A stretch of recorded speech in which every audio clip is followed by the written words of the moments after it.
in the woods with Night Danger. It's a beautiful day. It's not too hot, it's not too cold. The sun is shining, the birds are singing. But the 1st of August bears with it the specter of autumn. This morning, when I woke up to go to work, I was walking out to my car. It was 8 degrees. That's 46 in Yankee units, thereabouts. It was chilly. And I'm ready. I'm happy about it. I'm sure we're going to get some more hot days, but I find by the end of every given season, I'm ready to move on. I love summer. I love the sunshine. I love going down to the lake. I love fishing. I love going out in the woods. But by August, usually, I'm ready for it to cool down. I'm ready for the autumn colors. I'm ready for Halloween and Thanksgiving and all that jazz. And then, usually by mid-November, I'm like hankering for it to snow. And by early February, I'm like, where's the springtime? Where are the flowers? I don't know. I could never live somewhere static, somewhere where the weather's always in, like California or what have you. But anyways, it's a little triple threat review. First, a very fast and abbreviated review of my initial impressions for the mechanics and the game of Demon City. I've already done a video where I talked about the book, I talked about the tables, I talked about the GM advice. It's good stuff. But on Wednesday, I got the opportunity to actually play the game. We made some characters. We did a little quick start scenario based off of the example of play in the book. One player died, the other one barely made it out, but they managed to escape the bad guys and left to wonder, who were they? And why did they have us duct taped in the back of their van? And how is that guy still driving with a pair of needle-nose pliers protruding from his bicep? These questions and more will be answered in future games of Demon City. But, it's fighting me a little bit. The initial review of the mechanics is very simple. One, the simultaneous resolution of a single action rather than everybody gets to do something on every given round. I thought I would hate it, and I really like it. It moves combat rounds very quickly. It's very easy to follow what has happened from round to round. Things are exciting. I found the players picked it up almost immediately, despite it being very different from any other RPG we've ever played. It's very intuitively designed in a way that I was shocked when I read it. When I read it, I'm like, this is weird. This is going to take some practice and getting used to. But we slid into it almost immediately without any effort. Very nice. And the cards. Cards are different than dice. And the big thing that I noticed is it's self-correcting. You ever have one of those nights where it's like no matter what you do, you just keep rolling like garbage? 2, 3, 5. And this is on a D100. You're just rolling like garbage all night. And it's funny in retrospect, but it's irritating. And as a game master, a night when they're on fire and they're just... It can be hard to keep pace with players that are too lucky or monsters that are too lucky and are squishing the players. But the thing about the cards is as you flip them, at the very beginning of the session, the players, they got like an 8, a 9. These are from 0 to 10. 8, 9, a 10, boom, boom. Like they're really strongly succeeding. And I'm watching that discard pile build up. And I'm like, you'll get what's coming to you. Your luck's going to turn around pretty soon. And sure enough, it did. And things started spiraling out of control. And that's when one of the players got shot. Very fun stuff. It's like you're never going to have a run of good or bad luck that lasts too long. It's like your odds shift as you play. And then you reshuffle the deck and start over. And then your odds shift. And then you reshuffle. Very nice. Very tasteful. A lot of fun. So initial, as far as first impressions go, I give it like 7, 8 out of 10. Very nice. Very fun game. Now, I've got 2 other things I wanted to review. The main reason I wanted to film today was actually to talk about some books that I read on my vacation. Some Appendix ND, Appendix Night Danger reading. These are not Appendix N books from the DMG, but they are adjacent, relevant. And so, in particular, one of them is very relevant to Traveler. So, I'm just going to try and get this going again. Let's see here.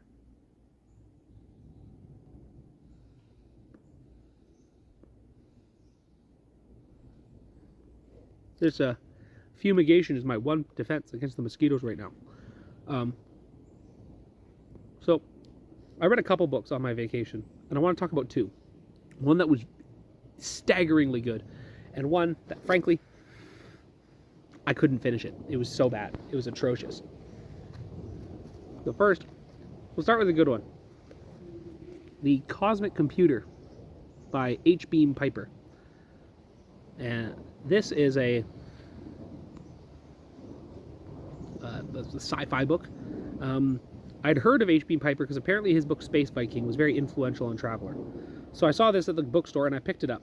And the premise, it sold me. Merlin, the magical name that conjured up visions of unlimited knowledge and power. Merlin, the godlike, infallible computer that could mean the salvation of a war-torn human race. But did such a fantastic cybernetic marvel really exist? Was Merlin just another legend of the spaceways, as most people believed? Or was it really hidden somewhere on the colony planet Poiktesma? And if it was found, would it save mankind or be its destruction? Very compelling. So, this book follows, there's this like backwater colony that was used as a forward operating station during a like American Civil War style galactic conflict. And it's broke. They have no money. The war is over. And things are just not going their way. So, what do? They try to find this legendary computer that the army had allegedly left behind on the planet. Now, the main character does not believe it exists. For reasons that I won't spoil, he's convinced that it's not real. But he is convinced that if he can get people to believe that it is real and it's off-world, then he can motivate a bunch of local business interests to finance the building of some interstellar ships with FTL drives and all that jazz. And if he can do that, then the colony can start making real money on their various trade goods if they can actually export them instead of having to go through middlemen. This leads to a web of escalating business intrigue and collaboration and double crosses and shell companies within shell companies. I just can't get comfortable. Shell companies within shell companies, and everything's just boiling over to this like war starts breaking out. People start developing weird schizo religious prophecies about they're going to find the computer. And it had me on the edge of my seat the entire time. Now, my dad read it immediately after me. We were on vacation together. And he said, well, this was pretty good, but it really is just Foundation. And I was like, I haven't read Foundation. Maybe you're telling the truth. Maybe you're not. But I really, really liked this book. It was every single moment, every single page was just, it was funny and grim, and like, it made me think a lot of There Will Be Blood. Like, there's this kind of like greed and like prospecting and resource grubbing feeling. So yeah, it really did feel like There Will Be Blood in space with the added dimension of like lingering conflicts from the American Civil War. Super good. Honestly, I'm putting this one like up there with Neuromancer. We give it like, it's not Neuromancer, but it's like up there. I think this might be, as it currently stands, in like my top 10 sci-fi books ever. Phenomenal. Read The Cosmic Computer by H. Beam Piper. What you should not read under any circumstances, because it sucked. It was unbearable. Garen the Eternal by Andre Norton. Now, Andre Norton, I don't know if she's mentioned, I can't remember if she's mentioned in Appendix N or not, but she is mentioned in Tony Bath's Ancient Wargaming for his for her Witch World series, and maybe those are better, but this was almost unreadable. It's at least at the beginning, it's a John Carter ripoff, a ace pilot from like a World War II, Cold War sort of, somewhere between the World War II and Cold War, like kind of in that era. This ace pilot gets roped into flying for a Antarctica expedition, and there in Antarctica he goes through like a portal or some kind of magic fog, and he winds up in this strange world with these strange people, and there's a princess held captive by some evil things, and if he can rescue her, then he's destined to marry her or whatever. And it should be a fun, by all rights, a fun little adventure. But the problem is that nothing happens. The hero basically walks into the lair of the bad guy, and the bad guy says, "Oh, wow, you're here. Look, I have terrible monsters, but I'm going to let you leave." And then he just takes the girl, and they just leave. And then, as they're leaving, they're pursued by his horde of monsters. But his horde of monsters never catch up with them. And then they, like, it's like at every turn, it's set up to have something exciting happen, and instead, nothing happens. They evade detection. There's no drama. The dialogue between the hero and the princess is stilted and awkward. This was unbearable. And so, but I've heard good things about Andre Norton. People have said lots of good stuff about her. And so I want to believe that she has another good one in the tank. But Garen the Eternal is not it. This was perhaps the worst execution of, like, I don't want to just say John Carter again, but like muscular American portal fantasy, like isekai if you weren't a loser. Getting transported to another world as a soldier and kicking butt. It just, yeah, I don't know. I'm not sure what the variable is that made her write it in such a, like, frankly, it's a paint by number genre. You can, it's not hard to execute. Like, even a somewhat disjointed bit of chaotic nonsense like Glory Road by Robert Heinlein, it just works. It's such a meat and potatoes genre.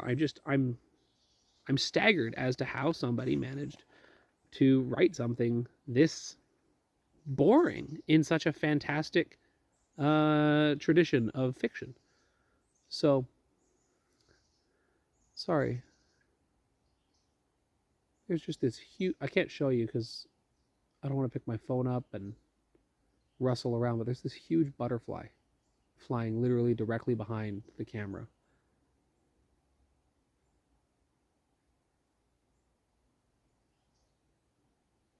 Wow. That, like, 7 seconds I just spent looking at a butterfly, more worthwhile than even 2 minutes I spent trying to read this stupid book. Yeah, a little 3-piece set of reviews. 2 good ones, 1 bad one. They can't all be zingers. As Meatloaf said, 2 out of 3 ain't bad. But what was bad is Garen the Eternal by Andre Norton. This has been Night Danger. I might talk about books more. I'm starting to read more often, and I've been out of my undergrad long enough that I can, like, read for pleasure again. I can read fiction for personal enjoyment. And yeah, I might want to talk about more of that. We'll try and keep it RPG focused around here, but I might, on every now and again, I might just bring out some books and just give some recommendations, or in this case, some warnings. This has been Night Danger. Have a lovely afternoon or evening or whatever, and we'll see you all later.